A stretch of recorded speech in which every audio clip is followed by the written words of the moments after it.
The moment I realized my marriage was over wasn't during a fight. It wasn't when he raised his voice.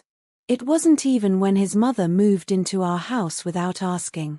It was when I heard him say, calmly and confidently, "She didn't mean it that way. You're just being sensitive." And I knew something then. I wasn't married to my husband. I was married into a system where I would always come second. When I married Daniel, I thought I was marrying a man who loved his family. That was the lie I told myself. Because loving your family and being owned by them are two very different things. Daniel was kind, quiet, thoughtful in public. The kind of man who held doors open and never forgot birthdays. His mother, Elaine, lived 10 minutes away and somehow managed to be in every conversation without being present. Before we even married, she had opinions. About the dress, the guest list, the food. Daniel called it her way of caring. I called it a warning sign I ignored. The first year of marriage felt like a test I didn't know I was taking. Elaine had keys to our apartment. Daniel said it was just in case. She rearranged my kitchen because this makes more sense. She criticized my cooking but still ate everything. When I brought it up, Daniel smiled tiredly and said, "She's just old-fashioned. It's easier if you don't react." That sentence became the foundation of our marriage. Don't react. Don't push back. Don't make things difficult. I learned quickly that peace meant silence, and silence meant losing myself slowly. Elaine stopped asking. She announced. She decided where we spent holidays. She decided what furniture we bought. She decided when Daniel needed her advice. And Daniel nodded. The day I suggested therapy, he laughed, not cruelly, just dismissively. "You're overthinking this," he said. "My mom just cares more than most." That was when I realized something terrifying. He didn't see a problem because the system worked perfectly for him. The breaking point came quietly.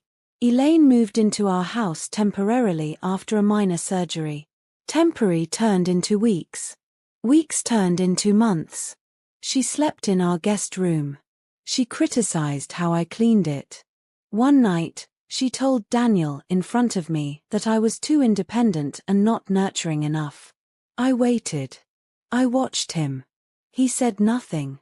Later, when I asked why, he said, "Why make it awkward? You know how she is." That's when something in me went still. Because I finally understood. He wasn't avoiding conflict.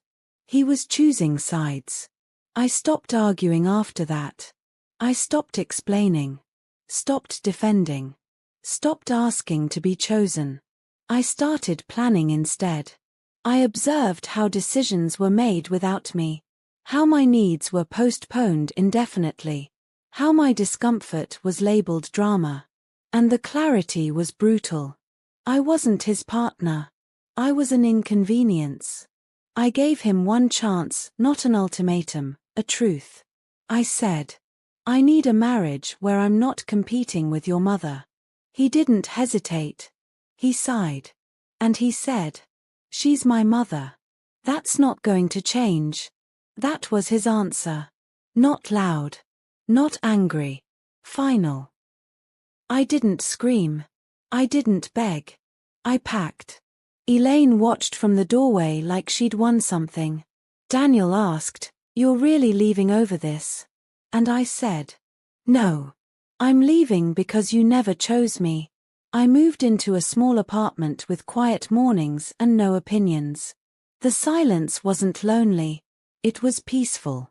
He chose his mother. I let him live with that choice. And for the first time in years, I chose myself. I thought leaving would be the hardest part. I was wrong. Leaving was clean. Staying gone was where the real work began. The first week after I moved out, Daniel didn't fight me. He didn't beg. He didn't chase. He texted like someone checking on a delayed package. "Did you get there safely? Let me know if you need anything." Anything, apparently, did not include accountability. Elaine sent nothing. That silence told me more than words ever could. I furnished my apartment slowly. A mattress on the floor. One chair by the window. A chipped mug I liked because no one else had an opinion about it. Every object felt earned.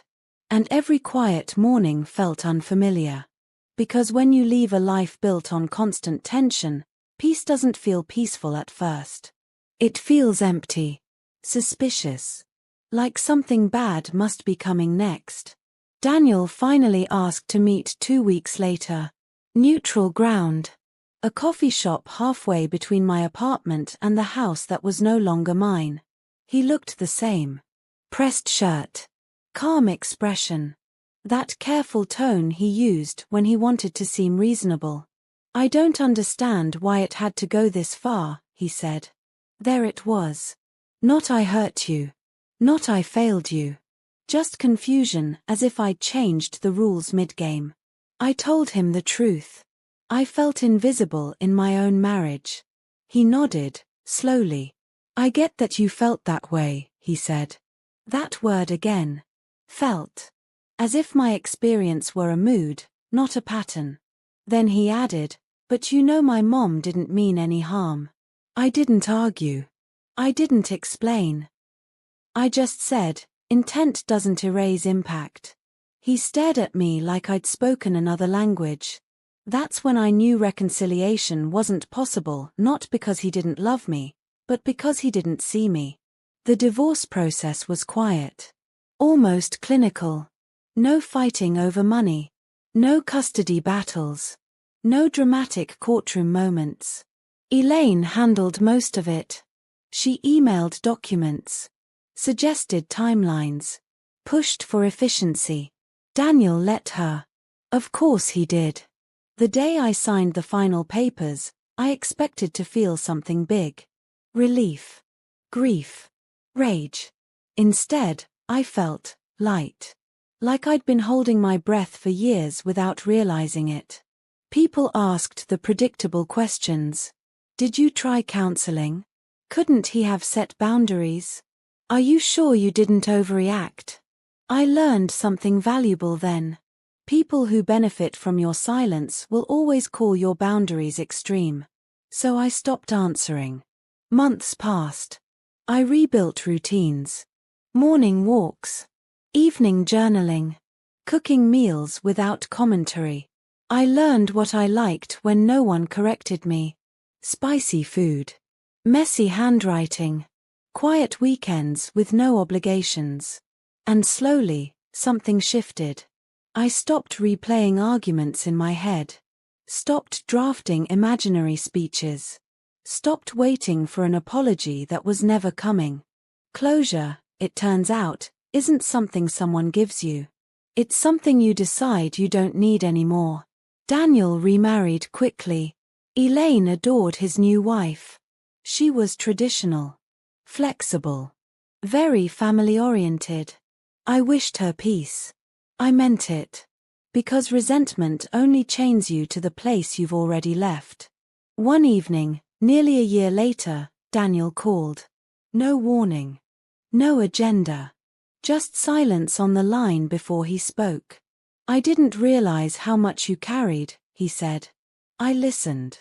He talked about exhaustion. About feeling pulled apart. About realizing too late that neutrality is still a choice. I didn't interrupt.